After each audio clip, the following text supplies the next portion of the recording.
This is a bit of a departure from my usual videos on radio-controlled cars. I wanted to talk a bit about my Lexus RX350 that I recently purchased earlier today. And this is our new family car. So our existing fleet of cars, in addition to this, which I just got, is the car I purchased after graduate school, which is my 2010 Lexus IS350. As you can see, I'm a big Lexus fan. I'm really a big Lexus/Toyota fan. And my wife's car, which is just outside the garage, is a 2011 Toyota Prius. Also a great car. Now, as an aside, people really like to knock the Prius because it's a Prius. But really, if you take the time to drive it, or if you ever get a chance to, it's actually kind of a fun car. It's a very different driving experience. I rather enjoy driving it. It's a pretty neat car. So the Prius was our family car up until today, but because we're going to have a second child coming, the Prius is a compact car, and so to fit two rear-facing child seats behind the front driver's seat and the front passenger seat, that wouldn't really work for either of this car or for the Prius. My wife's rather short, so she can handle it, but me, I'm 5'11", and so the position that I would need my seat in wouldn't leave enough room in the rear seat, certainly in this car, and also not in the Prius, for a rear-facing child seat or an infant carrier seat. So I got the RX350, and what I found was, I did a lot of research on this to see if it would have enough space. And generally, the videos I've seen that went over the RX350 just went over all the generic stuff that you see in every review video, and then occasionally you'd see something on whether or not child seats fit, but they wouldn't go into that much detail. So what I'm going to do in this video is show you how much space the RX actually has, and show you, what the rear-facing child seat, how that fits, and what that means for the front seat space compromise, and also the trunk space. So we're going to start with the trunk space, because this is where it actually gets interesting. The Toyota Prius that's outside right there, sitting in the driveway, that is rated at 21 cubic feet behind the second row, okay? Like 21.3 or something like that. The RX350 is rated at a little over 18, like 18.1 cubic feet behind the second row of seats. But if you actually measure out the dimensions of the trunk, you don't end up with the same conclusion, okay? So this is, I know the lighting's a bit poor because it's dark outside, but this is the trunk of the RX. For better or worse, I don't know how much you can see here. But essentially, right back here is the second row. You get a light on the left and the right, and also a light right there on the back of the trunk door to help you see things.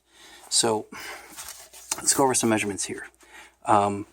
Behind the second row, so from right here out to the little plastic bit here that's right in front of where the door closes. So that depth on the Toyota Prius measures at 34.5 inches, okay?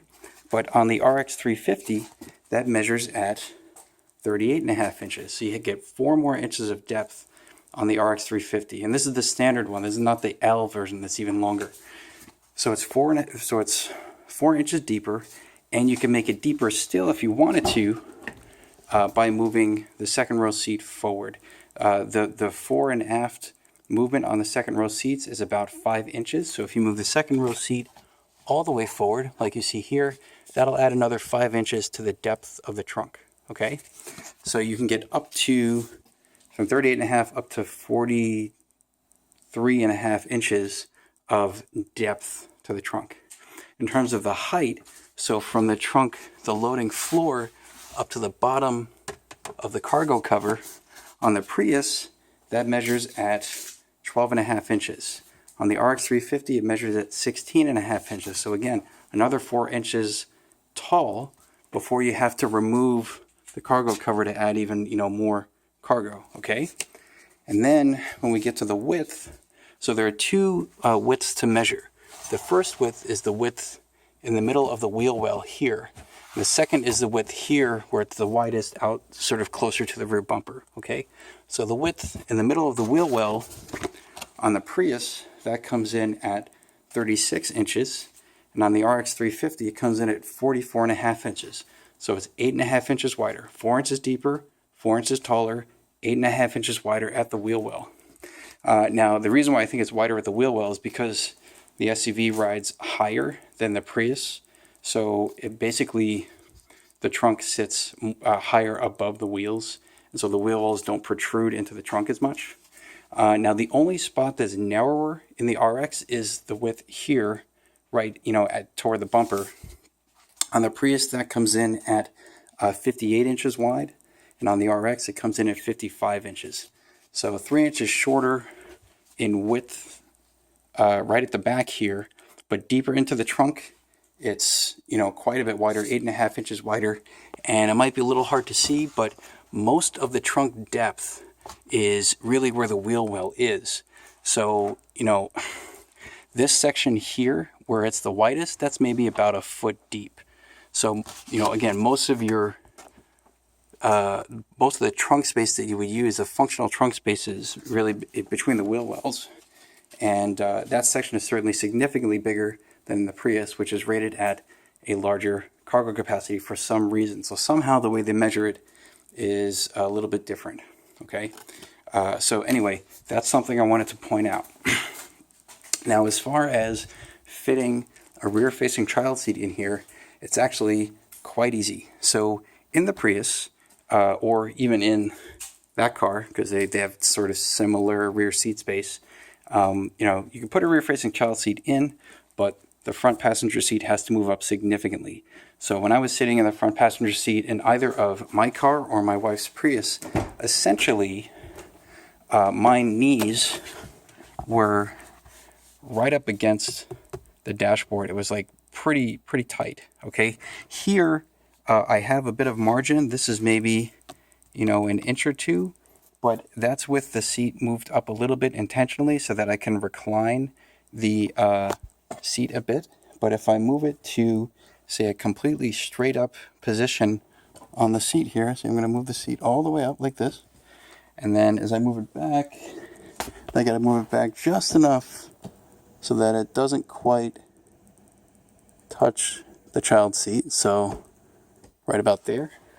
Okay, this is the total amount of knee to dashboard space that I have, about a fist and a half. Okay, so this is maybe, I don't know, 5-6 inches. Okay, so this is perfectly fine for me. Again, I'm 5 feet 11 inches tall, and this is where the driver's seat being adjusted for me at 5'11", and if you look at the difference in where the front seats are, the front passenger seat here is just slightly ahead of where I would normally set it for the driver's seat. Now, if I were in the driver's seat and I move the seat forward by, I call that not even an inch, it could still work perfectly fine for me. So eventually when we have our second child and I have to put a rear-facing child seat there behind me, it should fit perfectly fine, no problem. Because I tend to set my seat with a more upright seating position anyway. But my wife is shorter, and so I can move the passenger seat forward and then recline it more if she wants to recline, and that will work perfectly fine for her. Okay? So that, I think, more or less covers it. Those are the main things I wanted to go over, because there are a lot of videos that don't really go into much detail in terms of what it would take to fit a rear-facing child seat, and how much it costs in terms of front seat space. So this, for me, for how tall I am, this works perfectly fine for me. The Toyota Highlander has a very similar like measured leg room and headroom and so forth as the RX. It might be like slightly larger. So if you're considering between the RX350 or the Highlander, certainly the RX350, it fits rear-facing child seats, no problem for someone that's 5'11", maybe 6 feet tall. Yeah. And the rest of it, all the usual stuff that you would see about this car, you would see in any other review video. So I'm not really going to go over that. But I would say I really like the interior of this SUV. This is why I bought it. I'm a big Lexus fan. Going forward, so this is a 2017 model, by the way. And I guess that's another thing I could talk about. If you want to get an RX350, if you buy new, any luxury car, they're going to depreciate pretty quickly over the first 2 or 3 years. And if you go to dealer websites and you look at what their used inventory is for the RX, and you just make a spreadsheet of every single RX in their inventory, the date, the mileage, the asking price, roughly speaking, the new ones depreciate at a rate of about $1 per mile. So if it has 20,000 miles on it, basically that's approximately $20,000 depreciation over the initial sale price, which is on the order, these RXs go for like 50 to 60,000 depending on how you option them out. So if you wait 2 years to 3 years, you can get an RX350 with under 30,000 miles for under $40,000. And that's much more accessible for, someone who might be considering perhaps a brand new Toyota Highlander, which also goes for about $40,000. So I decided to go this route, and this particular one was taken care of very nicely by the previous owner. There are no scratches, no nothing. So it's practically new. As far as the all-wheel drive system goes, this is where, if anything, I would criticize, well, I don't know if criticize is the right term, but this is where the Toyota all-wheel drive system is currently less competitive than some of the others, like from Honda, that have the super handling all-wheel drive, which is basically torque vectoring rear differential, or Subaru, which doesn't have any torque vectoring on their lower-end cars like the Outback, but they have a really good brake-based all-wheel drive. This has an open front differential and rear differential, and then a locking center differential up to, I think, 25 miles per hour. So you can lock the front to rear torque split, but you cannot lock the left to right torque split. And there's no torque vectoring, so to speak, in the front or rear differentials, as you do see in the new 2019 Toyota RAV4 and the upcoming 2020 Toyota Highlander. Those have torque vectoring rear differentials to make them more competitive with the likes of the Acura MDX, the Honda Pilot, and the Honda CR-V.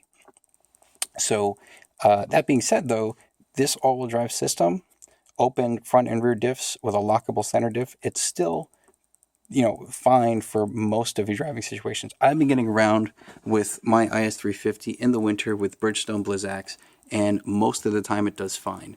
There's, a grade coming up the street to get to my house, and I've managed to get up that street with this car, with Blizzaks, with the traction control off, just basically doing a burnout up the entire hill in, really bad snow. So even that can do it with an open rear diff and rear wheel drive.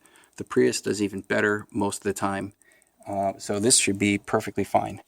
I would anticipate that for the next generation of RX, they would very likely put a torque vectoring rear differential in there, because they've already done it on the Highlander. They've already done it on the RAV4.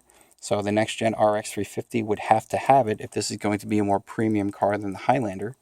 And also, to compete with the Acura MDX. And probably the next generation Lexus NX, which is basically a Lexus version of a Toyota RAV4, would also have to have a torque vectoring rear differential. That would make sense.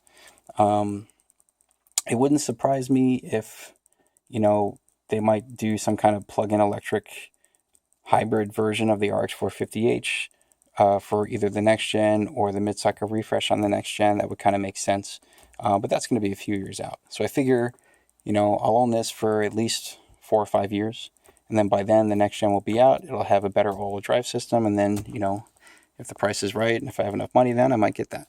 So it's maybe a little bit more rambling than you would care to hear about. But I wanted to go over certain things about the RX350 that most people don't talk about. Okay? So that's it for now. And thanks for watching.